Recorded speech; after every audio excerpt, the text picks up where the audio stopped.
Daremos início agora à sessão de perguntas e respostas. Por favor, lembrem-se que as perguntas devem ser feitas apenas em inglês. Clique no botão de Q&A na parte inferior da tela e digite seu nome e a sua empresa.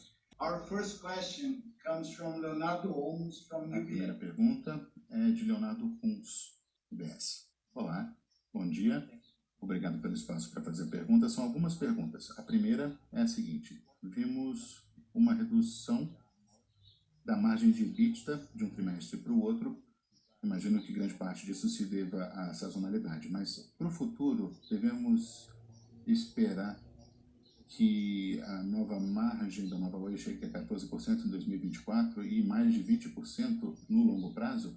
Essa é a minha primeira pergunta. Número 2, poderia falar um pouco sobre a venda do Oi Mobile? Pode falar um pouco mais aí sobre os seus materiais que foram proporcionadas pelos parceiros do Oi Mobile e também quais são as principais questões em relação a CAPEX e capital de giro, conforme entendidas aí pelos players. Ok, obrigado, Leonardo. Quanto à sua primeira pergunta sobre a redução do EBITDA, de fato houve essa redução, a gente mostrou os números na apresentação, mostram que houve na realidade dois impactos aí dessa queda na margem do EBITDA. Primeiro, foi a transição para um modelo completamente novo em relação à expansão do nosso modelo de negócios de FTTH. Antigamente era um modelo de alto CAPEX, com um EBITDA maior. Esse foi o primeiro trimestre, Leonardo, em que fizemos essa transição completa para o novo modelo.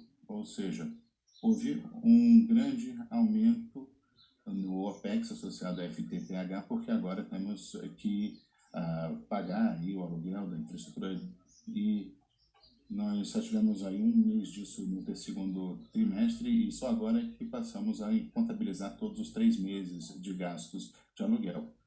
Além disso, são duas coisas que estão acontecendo aí no que diz respeito ao desenvolvimento operacional da empresa. Primeiro, nós sofremos com os impactos do legado, porque ele puxa as margens para baixo. Sem o legado, a gente vê, né, que já temos aí com 14% e isso excluindo o legado, e nós esperamos manter, não somente manter esse nível, mas superar 20% de run rate mais para frente. Além disso, nesse trimestre, provavelmente também no próximo, haverá também alguns custos de transição do modelo. Como eu disse, estamos reduzindo os nossos custos em algumas áreas diferentes. Por exemplo, ainda operamos os serviços de transferência do Oi Mobile para aqueles 3 compradores e durante essa operação é possível reduzir uma série de áreas que já estarão reduzidas no ano que vem, quando esses serviços foram reduzidos, e isso vai acabar reduzindo o custo geral da empresa. Nós continuamos com os nossos esforços para reduzir os custos, principalmente tornando mais enxuta a nossa estrutura operacional. Estamos fazendo outros esforços e movimentos para que esses custos continuem caindo nos próximos trimestres. Também estamos migrando parte dos nossos sistemas e processos da velha Oi para essa nova Oi. Inclusive, estamos desligando, terminando vários procedimentos e processos relacionados ao móvel e também à gestão de infraestrutura para nos tornarmos uma companhia mais leve. Durante o qual eu disse que nós estamos no meio de um processo de transferência, de transição, e durante essa transição, muitas vezes os custos aumentam, porque estamos aí desenvolvendo aí um novo stack de TI que vai ser completamente baseado em software aberto, sem as complexidades de dificuldades relacionadas aos sistemas legado. Mas nesse meio tempo, ainda não foi feita a transição completa para esse novo stack de TI, então vamos precisar continuar operando tanto a velha quanto a nova stack. E também estamos fazendo uma migração logística para nos adaptarmos às novas operações da Vital. Também estamos reduzindo os custos de GNA que costumavam ser contabilizados até muito recentemente, porque até o fechamento das duas operações, tanto móvel quanto a infraestrutura, ainda tinham custos significativos de GNA nessas duas operações. Nós já começamos a reduzir esses números, mas ainda não chegamos lá. Então, sim, podemos esperar uma expansão considerável do EBITDA. E os principais pontos que eu queria falar aqui, além da questão operacional, é o impacto do legado e o fato de que puxa a EBITDA para baixo. Mas agora, quando concluirmos o processo de transição, vamos ver que haverá sim uma redução de custos e um impacto positivo no EBITDA. Em relação à sua segunda pergunta sobre o ajuste das velocidades a imóveis, é verdade, temos esses erros e nós nos comunicamos com os compradores, isso faz parte do processo. Tem alguns detalhes aí associados no contrato, eu não vou entrar nos detalhes aqui, sem dúvida algumas dessas discussões aí são confidenciais, mas sabemos que, infelizmente, as duas notificações que nós recebemos não tinha alguns dos requisitos básicos que não foram incluídos e que precisaram ter sido. E são necessários, inclusive, para dar início às análises. Mas, além disso, como eu disse durante a apresentação, eu reitero que temos uma fundamentação muito sólida em relação às nossas reivindicações e em relação aos ajustes do capital de giro e a CAPEX. Eu acho que houve, sim, erros materiais no cálculo, principalmente erros nas datas de referência, porque houve uma confusão ali quanto às datas que deveriam ser consideradas e outros erros e problemas mais técnicos e que não precisam ser discutidos em muitos detalhes aqui. Mas, mais uma vez, reiteramos que temos uma base muito forte, uma fundamentação muito forte para garantir essas velocidades e temos também a intenção de resolver essa questão da forma mais fácil possível e também de boa fé, mas quando isso não é possível, lógico, podemos recorrer à arbitragem para dirimir muitos dessas lides, dessas disputas. Ok, muito obrigado pelas respostas. Bom dia. Ok, muito obrigado, Leonardo, pela sua pergunta. Algumas perguntas bem rápidas aqui. Falando sobre as perdas aí do capital de giro, foi mais ou menos 100 milhões de PRL nesse trimestre. O que vocês esperam no futuro do run rate? Eu sei que vocês imaginam que as perdas de EBITDA vão tender a cair no futuro, mas eu queria saber um pouco mais sobre o legado agora em 2025. Essa é a minha primeira pergunta. A segunda pergunta, eu queria um esclarecimento. Você falou que o run rate do CAPEX seria 1,2 bilhão de reais em 2023? Foi esse número mesmo ou eu estou inventando? Eu queria confirmar esse número com você. E terceira pergunta. Você tem os custos de aluguel? Porque eu queria rever esses números, queria ter uma ideia dos custos de aluguel e também no que diz respeito ao run rate. E a quarta pergunta. E a Vital? Eu imaginava que fosse fazer parte do capital, mas agora eu não vi nenhuma menção a isso. Queria mais esclarecimentos, por favor. Ok, isso. Bom, foram algumas perguntas, né? Eu anotei aqui 4 perguntas diferentes. Começando com as perdas do fluxo de caixa. Eu imagino que o impacto vai ser de 180 milhões com base aí nas margens de CAPEX e de OPEX que vimos na apresentação. Precisamos entender que, além disso, há também outros componentes de caixa, e eu já venho mencionando eles há algum tempo, que vem crescendo. Mesmo as obrigações não operacionais e também todos aqueles passivos atribuídos ao legado, por exemplo, a questão das horas fixas, temos alguns contratos fixos, onde o aluguel inclui um número fixo de horas, esses são contratos muito antigos, mas continuam em vigor e aí constituem um custo fixo da parte de legado e também o GNA associado. Você falou 100 milhões, né, de CAPEX, mas o impacto na realidade pode ser bem maior, principalmente se considerarmos todos os pagamentos aí do passivo, por exemplo, torres e vários outros infraestruturas ligadas à nossa operação de legado. Então é 100 milhões 100 bilhões ou mais para o aluguel das torres e os outros passivos que mencionei.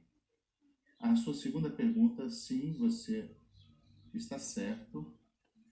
Esperamos um máximo de 1,2 bilhão ano que vem, mas a longo prazo vamos rever esse número, tanto o número absoluto de CAPEX quanto os números de CAPEX relacionados ou em relação às receitas, para que a gente tenha um perfil aí de fluxo de caixa livre, mas no momento a nossa expectativa mais precisa é essa que você mencionou.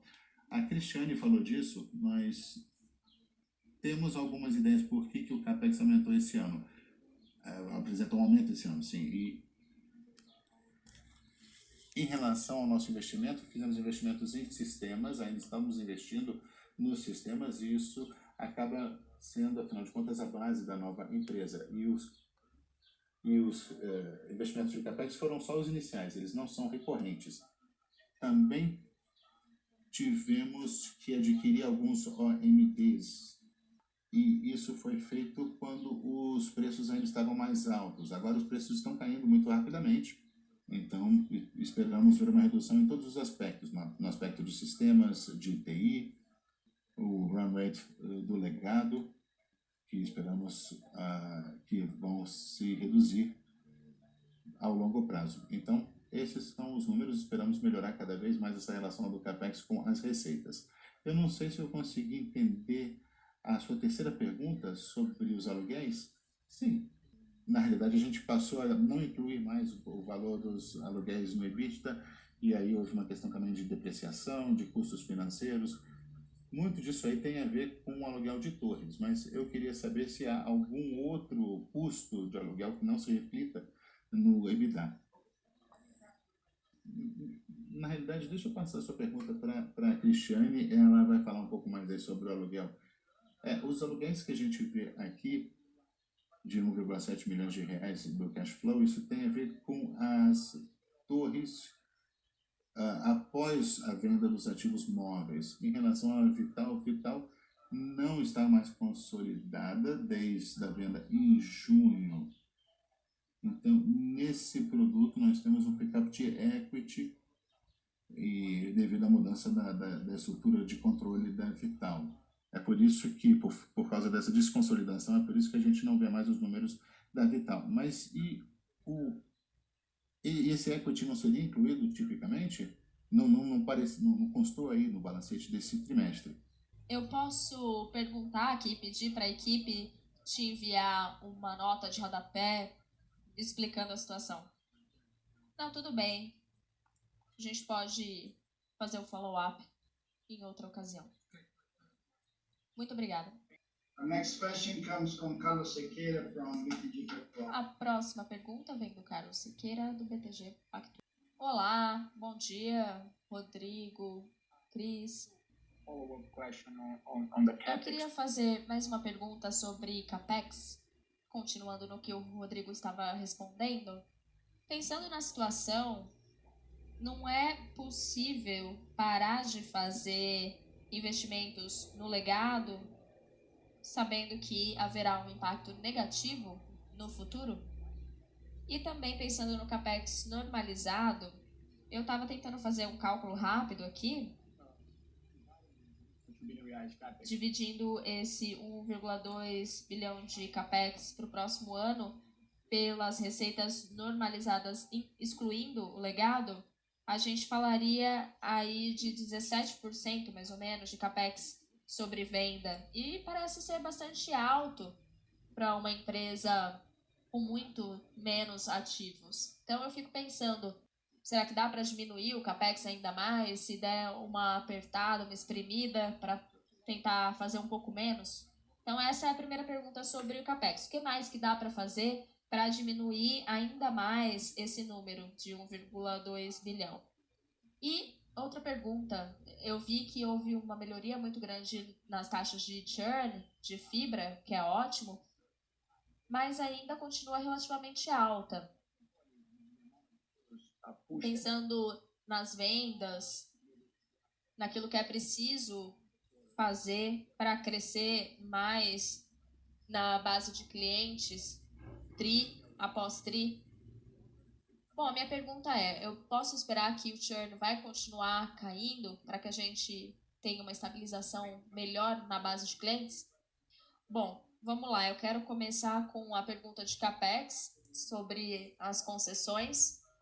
Bom, obviamente nós queremos investir o mínimo possível, ou talvez não investir nada nas concessões, mas infelizmente essa é uma daquelas coisas que a gente precisa fazer operacionalmente e, nesse caso, principalmente com relação às regulamentações. Sim, não faz sentido investir em coisas que a concessão ainda exige, sabendo que existe uma diminuição bastante rápida na base de clientes que não tem mais interesse nesse serviço, que não tem mais aquele valor social para a sociedade como havia no passado, mas a legislação está ultrapassada, mesmo considerando a migração.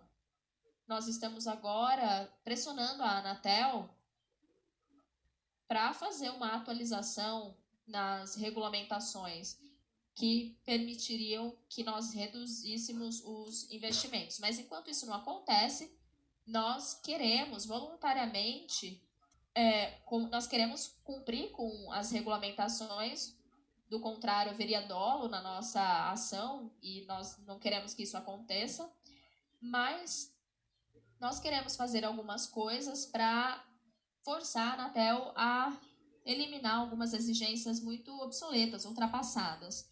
Não faz sentido nenhum ter 120 mil ativos ultrapassados no país. Nós queremos que a Anatel permita a redução desse número e o uso de tecnologias alternativas para poder reduzir o número desses ativos. E é claro que reduzir o número desses orelhões, por exemplo, seria uma vantagem para nós. Nós poderíamos também substituir alguns cabos de cobre em algumas situações, algumas regiões, mas nós sabemos que no ano passado e em alguns estados nós temos problemas endêmicos com esses cabos de cobre e sempre que possível nós queremos substituir esses cabos com menor capacidade ou outros tipos de cabos para substituir a infraestrutura de algumas regiões, mas em outras regiões é obrigatório fazer esse tipo de reparo e nós precisamos, portanto, investir pelo menos algum capital na substituição de cabos que muitas vezes são roubados. E, Cadu, nós já discutimos essa questão já há algum tempo. A concessão já não faz mais sentido nenhum.